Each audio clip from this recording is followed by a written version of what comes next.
Let's bring in Newt Gingrich, Fox News contributor, former Speaker of the House. He ran for president, and he's the author of Vengeance, a big New York Times bestseller. Mr. Speaker, good morning to you. Good morning to you. There's a picture of the book.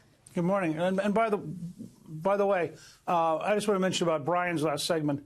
When I wrote Understanding Trump, I have a whole section on how parallel Trump and Andrew Jackson are. And I think that Brian's book on Andrew Jackson is remarkably helpful for people who'd want to have a better understanding of how President Trump operates. Jackson was a remarkable figure, and Brian did a great service to the country by writing that book. Well, there you go.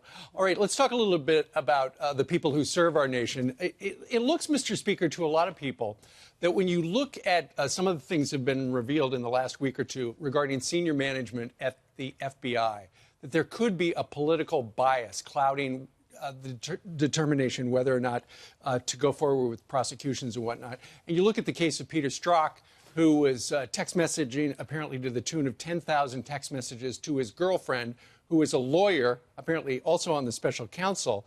And you wonder, how did they find out about this? How did the Inspector General find out about it? How did Mr. Mueller find out about it? There are a lot of questions that are really perplexing people. Well, first of all, if you have 10,000 text messages, you have to wonder, when did they get any work done? Apparently spending a lot of their time just texting each other. Can you imagine what's in those text messages? I think this is... Well, I hope they're going to be revealed presently. Yeah. Look, I think, first of all, that we now know that had Hillary won, the corruption would have gotten bigger. It would have gotten deeper. We have never learned any of this. And I think it's pretty appalling. The level of corruption we're beginning to see in the FBI. I mean, it's clear, for example, that the #2 person at the FBI should be recusing himself because his wife received hundreds of thousands of dollars of donations as a Democratic candidate. How can you seriously say this guy's neutral?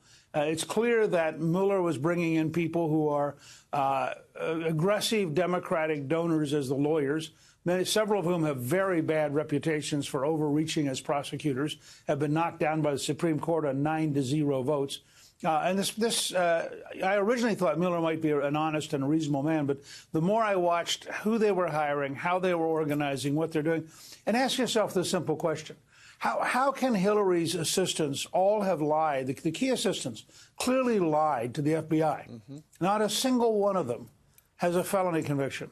On the other hand, if you've served your country for 35 years, as General Flynn did, now, and the argument is not, by the way, anything that happened in the campaign. It's not anything about collusion. It's about something he did during the transition when he was the president's appointed transition leader for national security.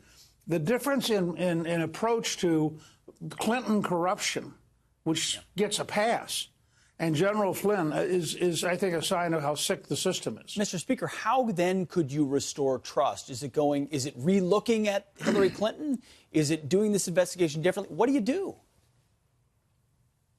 Well, the first thing you do is you get the Congress to do its job. Why is McNabb, the #2 guy at the FBI, not recusing himself? Why is he in a position of authority? You go back and you look at why was Hillary not put under oath? I mean, she could never be charged as Flynn was because they never put her under oath. So this whole thing, Comey, I think, clearly was engaged. The system clearly at the very top. The average FBI agent is still as honest and as serious and as hardworking as ever. But at the very top, the Justice Department and the FBI became corrupted. And I think we have to be honest and use that language. This is not an occasional mistake.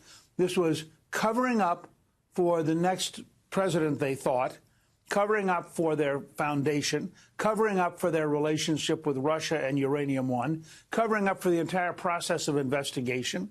How could she delete 33,000 emails and not have been guilty of something? How could she have a private server in her basement illegally against all State Department rules and not be guilty of something?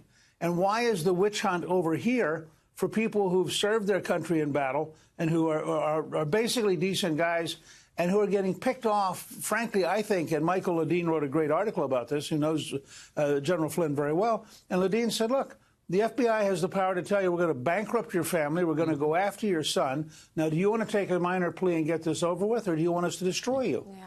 Well, that's not justice. That's the worst kind of third world petty dictatorship exercised by bureaucrats. Corrupt, and it seems like there's a double standard. Mr. Speaker, we also wanted to ask you about this. Yesterday, the president, as you know, declared Jerusalem as the capital of Israel. Pope Francis immediately slammed the president yesterday morning for recognizing Jerusalem as the capital. So, as your wife is the ambassador to the Vatican, we want to know, how does this affect our relations with the Vatican?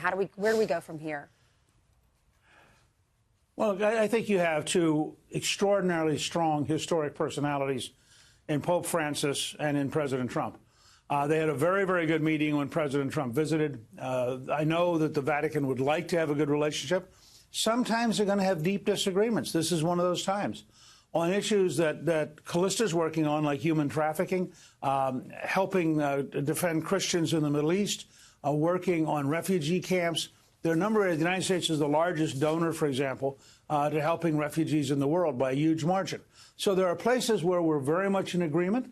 There are a couple places we're in disagreement. And I think the goal here is to be honest with each other, recognize when there's a disagreement, but also recognize how many different ways in which the Vatican and the United States are actually collaborators in favor of similar patterns. And it's always complicated. I mean, that's just the nature of foreign policy.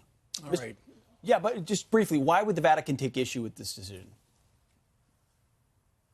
Well, I think, look, the Pope believes deeply that keeping Jerusalem separate from politics as the center of, obviously, Judaism, the center of Christianity, the third most important city in Islam, that is a better strategy.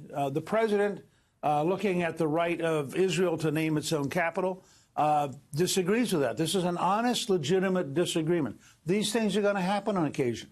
And what you have to do is decide that the larger relationship is worth preserving, even though you agree to have a strong disagreement about this particular issue. Sure. All right.